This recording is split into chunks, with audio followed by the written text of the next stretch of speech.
CM Punk ने भी अब अपनी रिटायरमेंट अनाउंस कर दी है। ब्रॉक लेसनर को चैलेंज मिल चुका है रेसलमेनिया 42 के लिए। And survivor series war games match में कौन कौन से सुपरस्टार्स कंपीट करने वाले हैं, इन शॉर्ट काफी कुछ इस वीडियो में बताने के लिए, एक नहीं बहुत सारी न्यूज रिपोर्ट्स, रूमर्स, काफी कुछ है। So welcome to the episode 15 of Retox. पहले हम उन सारे प्रोमो से शुरू कर लेते हैं जो कि डब्ल्यूडब्ल्यूई काफी लंबे टाइम से टीज किए जा रही थी। पहले एक निकाला, फिर दूसरा, फिर तीसरे बंदे के जूते देखे, फिर चौथे के देखे, फिर पांचवा भी निकाल दिया, जिससे कि क्लैरिटी मिल गई कि ये तो पॉल हेमन नहीं, क्योंकि वो जूतों वाला नहीं था। एंड एट द एंड समझ आ गया कि डब्ल्यूडब्ल्यूई कुछ भी टीज नहीं कर रही है। ऑल्सो स्पेकुलेशंस काफी बनने लग गई थी कि भाई शायद ही सैंटोस एस्कोबार को डब्ल्यूडब्ल्यूई नए कैरेक्टर के साथ वापस ला रही है, या फिर विजन को कोई न्यू मेंबर ऐड हो रहा है, या क्रिस जेरिको शायद रिटर्न करने वाले हैं, क्योंकि क्रिस जेरिको के रिटर्न पे भी काफी रूमर चल रहे हैं ना अभी। प्लस उनका रिटर्न भी कुछ ऐसे काउंटडाउन वाला होता है, तो आपको पता ही है रूमर्स कैसे नहीं बनते, वो तो बनने ही थे। But at the end day before yesterday WWE ने रात को रिवील कर दिया। फाइनली हमें पता लग गया कि ये सारी चीजें किस बारे में हो रही थी। वैसे रिपोर्ट्स के थ्रू भी रेसलवॉर्स ने काफी हद तक क्लियर कर ही दिया था कि ये सब रेसलमेनिया 42 के वीडियो पैकेजेस है। उसके लिए डब्ल्यूडब्ल्यूई ने प्रोमो वीडियो शूट की है, जिसमें कि Cody Rhodes, Roman Reigns, Brock Lesnar जैसे सुपरस्टार्स इन्वॉल्व है। और वही हुआ,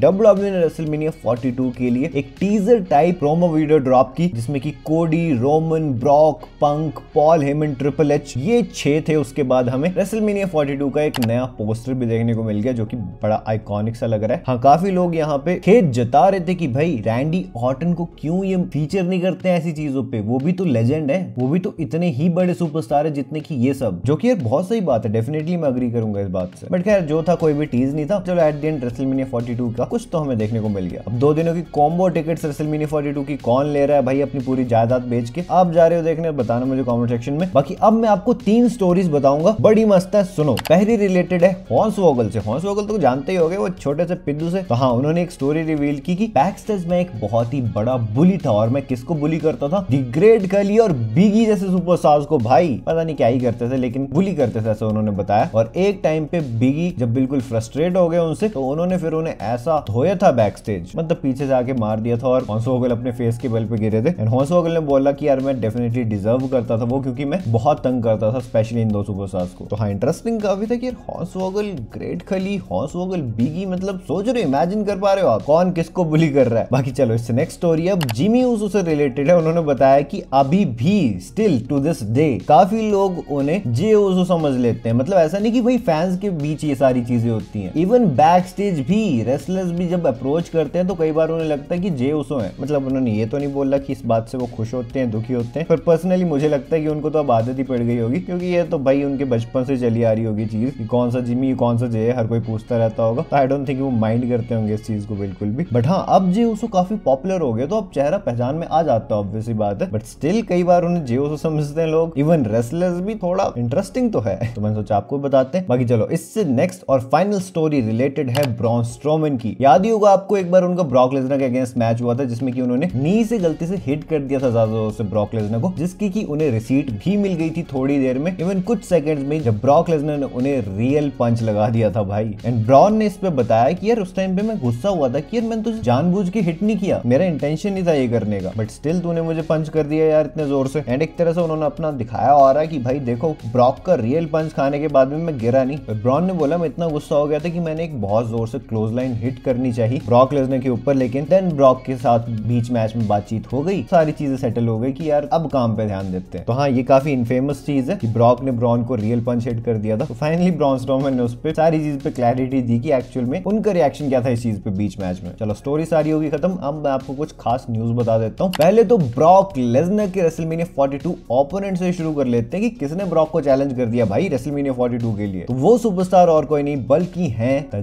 जायंट ऑमस। ऑलरेडी रेसलमेनिया 39 में हम ब्रॉक वर्सेस ऑमस देख चुके हैं, और ऑमस करंटली अभी रॉ पे भी फीचर नहीं होते हैं, और ये डायरेक्टली रेसलमेनिया में ब्रॉक के अगेंस्ट मैच लड़ने की बात कर रहे हैं भाई। मतलब ठीक है, सपने देखने चाहिए, पर ऑमस भैया आपसे कोई दुश्मनी नहीं है, आप बहुत ही कमाल के सुपरस्टार हो, आप ट्रिपल ए में लड़ो, चाहे डब्ल्यूडब्ल्यूई के मेन रोस्टर पे लड़ो, अपने को कोई प्रॉब्लम नहीं है। लेकिन चलो ठीक है, माना ब्रॉक लेसनर के अगेंस्ट भी लड़ लो, लेकिन रेसलमेनिया में नहीं यार। रेसलमेनिया एक बहुत ही बड़ा स्टेज होता है, वहां पे हमें ब्रॉक का कुछ और बड़ा मैच देखने दो, ठीक है। बाकी अब इससे नेक्स्ट न्यूज है अंड्राडे से रिलेटेड, जो कि डब्ल्यूडब्ल्यूई से एडब्ल्यू में जाके, एडब्ल्यू से डब्ल्यूडब्ल्यूई में आके, डब्ल्यूडब्ल्यूई से फिर से एडब्ल्यू में जाके, एडब्ल्यू से फिर से डब्ल्यूडब्ल्यूई में अब आने वाले हैं, क्योंकि उनका जो कॉन्ट्रैक्ट सिचुएशन थी वो थोड़ी सी अनक्लियर थी। तो अभी जब डब्ल्यूडब्ल्यूई से एडब्ल्यू में गए वापस, तो एडब्ल्यू वालों को पता लगा कि कॉन्ट्रैक्ट में घपला है, और डब्ल्यूडब्ल्यूई वाले वापस बुला रहे हैं अब अंड्राडे को, अंड्राडे अब फिर से आएंगे डब्ल्यूडब्ल्यू में और उनका नॉन कम्पीट क्लॉज भी है। पता नहीं, बहुत मतलब अजीब सी सिचुएशन है उनकी कॉन्ट्रैक्ट के साथ, लेकिन जो भी है अंड्राडे को स्टिल डब्ल्यूडब्ल्यू में ही रहना पड़ेगा। ये at the end cut short बात है, ठीक है। मतलब इतना दिल जंपिंग जपांग जंपक चंपक तो किसी के साथ हुआ नहीं होगा मेरे अकॉर्डिंग। इतने सारे सुपरस्टार मतलब डब्ल्यूडब्ल्यू से एडब्ल्यू में गए हैं, लेकिन इतनी बार इधर उधर तो किसी ने भी नहीं किया है। बाकी नाउ इससे नेक्स्ट न्यूज क्रिस जेरिको से रिलेटेड है, जिनके बारे में आपको ऑलरेडी बता चुका हूं कि काफी टाइम से उनके रूमर सामने आ रहे हैं डब्ल्यूडब्ल्यू में रिटर्न करने के, और अब ये रूमर भी सामने आया है कि डब्ल्यूडब्ल्यू उन्हें एक $multi-million कॉन्ट्रैक्ट ऑफर कर सकती है ताकि वो वापस आ जाएं कंपनी में। वो तो ऑब्वियसली वो डिजर्व करते हैं यार, ना सिर्फ वो डब्ल्यूडब्ल्यू लेजेंड है, उन्होंने एक कंपनी को ग्रो करने में भी काफी हेल्प की है और ऑब्वियसली काफी बड़ा नाम है क्रिस जेरिको। डेफिनेटली वो $multi-million कॉन्ट्रैक्ट डिजर्व करते हैं यार। मतलब ये पंक वगैरह के लेवल का बोल रहा हूं मैं। और जब डब्ल्यूडब्ल्यू चाहती कि कोई सुपरस्टार आए कंपनी में और वो इतना पैसा भी ऑफर करने के लिए रेडी है, तो क्यों नहीं आएगा कोई? ऑब्वियसली आ ही जाएंगे क्रिस जेरिको, अब तो मोस्ट प्रोबेबली लग ही रहा है, बस देखना ही है कि आते कब है, ये मेन बात है भाई। चलो now next news CM Punk की रिटायरमेंट से रिलेटेड है। देखो यार, हर कोई रिटायर हो जा रहा है। लास्ट ही डिटॉक्स वाली वीडियो मैंने आपको बताया था एपिसोड 14 में, कितने 5-6 सुपरस्टार्स का नाम बता दिए थे जिन्होंने अपनी रिटायरमेंट की बात की, और सीएम पंक ने भी रिसेंटली अपनी रिटायरमेंट की बात करते हुए बोला यार देखो, जैसे एज स्टाइल्स रिटायर हो रहे हैं, जॉन सीना रिटायर हो रहे हैं, मेरा टाइम भी बहुत नजदीक आ रहा है अब रिटायर होने का। मुझे नहीं पता एग्जैक्टली मैं रिटायर होऊंगा कब, लेकिन that time is coming sooner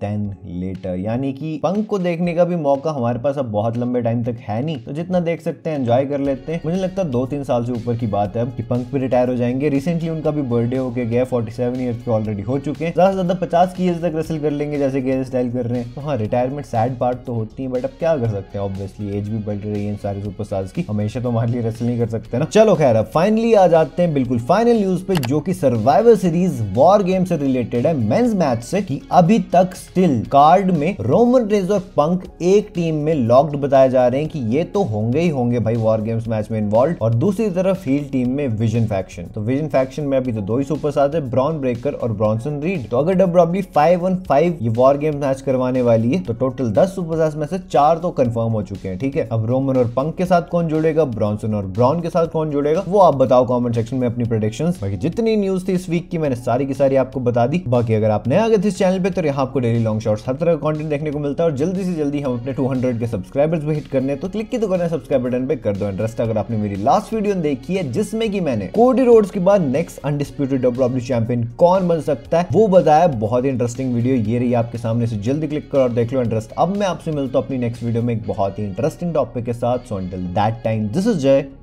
signing out.